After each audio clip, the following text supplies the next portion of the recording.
Voter ID બનાવવું એકદમ સરળ છે। હવે એ વાત તો જાણીતી જ છે કે લોકસભાની ચૂંટણીને થોડા જ દિવસો બાકી રહ્યા છે, ત્યારે આ વખતે ઘણા એવા યંગસ્ટર છે જે પહેલી વખત વોટ આપશે। હવે જો આ વખતે તમે પણ મતદાન કરવાના છો પણ તમારી પાસે વોટર આઈડી કાર્ડ નથી તો તમારે ચિંતા કરવાની કોઈ જરૂર નથી, કારણ કે તમે ઘરે બેઠા મોબાઈલથી કે લેપટોપથી વોટર આઈડી કાર્ડ બનાવી શકો છો।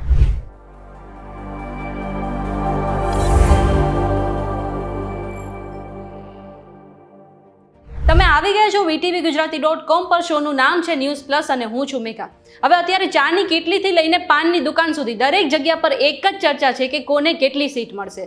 આવતા 5 વર્ષ સુધી કઈ પાર્ટી સરકાર બનાવશે તે મતદાન દ્વારા નક્કી થશે। જો તમે પણ 18 વર્ષના થયા હશો તો તમે મત આપવા માટે ઉત્સાહિત હશો। આ માટે તમારું નામ મતદાર યાદીમાં અને તમારી પાસે વોટર આઈડી કાર્ડ હોવું જરૂરી છે। આધાર કાર્ડ અને પાન કાર્ડની જેમ વોટર આઈડી કાર્ડ પણ મહત્વપૂર્ણ દસ્તાવેજ છે। હવે જો તમારી પાસે વોટર આઈડી કાર્ડ નથી અને તમારે નવું બનાવવું છે પણ કેવી રીતે એ નથી ખબર તો ડોન્ટ વરી, મેં હું ના। એક સમય એવો હતો જ્યારે ચૂંટણી કાર્ડ બનાવવા માટે તમારે સરકારી ઓફિસના ધક્કા ખાવા પડતા હતા, પરંતુ હવે ડિજિટલ ઇન્ડિયામાં આ કામ ખૂબ જ સરળ થઈ ગયું છે।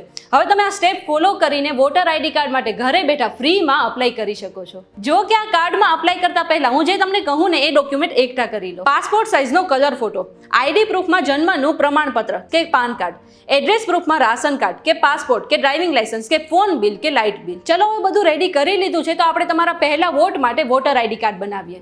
આ માટે સ્ક્રીન પર દેખાતી આ વેબસાઇટ પર જાઓ। તમારી સામે વોટર સર્વિસ પોર્ટલનું હોમ પેજ ખુલશે, જ્યાં ઉપર ખૂણામાં સાઇન અપ અને લોગિન એમ 2 ઓપ્શન મળશે।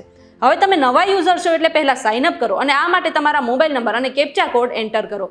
આ બાદ તમારું આખું નામ એન્ટર કરો અને એ બાદ નવો પાસવર્ડ એન્ટર કરીને રિક્વેસ્ટ ઓટીપી પર ક્લિક કરો।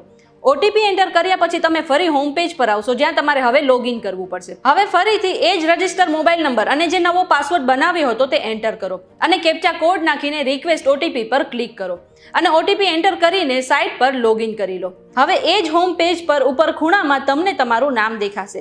આ બાદ સ્ક્રીન પર દેખાતા પહેલા option new registration for general electoral પર ફિલ ફોર્મ 6 પર ક્લિક કરો। આ કરતાની સાથે જ તમારી સામે એક મોટું ફોર્મ દેખાશે, જેમાં તમારે બધી જ ડિટેલ ભરવાની રહેશે। સૌથી પહેલા તમે કયા રાજ્યમાં છો અને કયા શહેરમાં રહો છો અને કયા એરિયામાં રહો છો તે માહિતી ભરો। એ બાદ તમારું નામ અને પાસપોર્ટ સાઇઝનો ફોટો અપલોડ કરવાનો રહેશે। એ પછી તમારા કોઈ રિલેટિવનું નામ એન્ટર કરો અને પછી તેનો કોન્ટેક્ટ નંબર અને ઈમેલ આઈડી દાખલ કરો।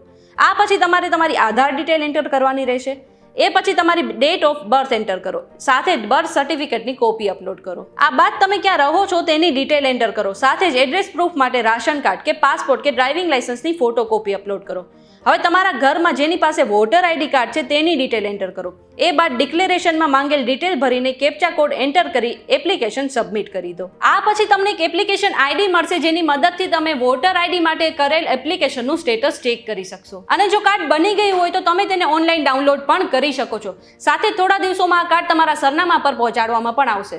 જો આજના વિડીયોમાં તમને કંઈ નવું જાણવા મળ્યું હોય તો આ વિડીયોને લાઇક અને શેર કરવાનું ના ભૂલતા। સાથે જ આવી નવી માહિતી માટે જોતા રહો news plus only on VTVGujarati.com।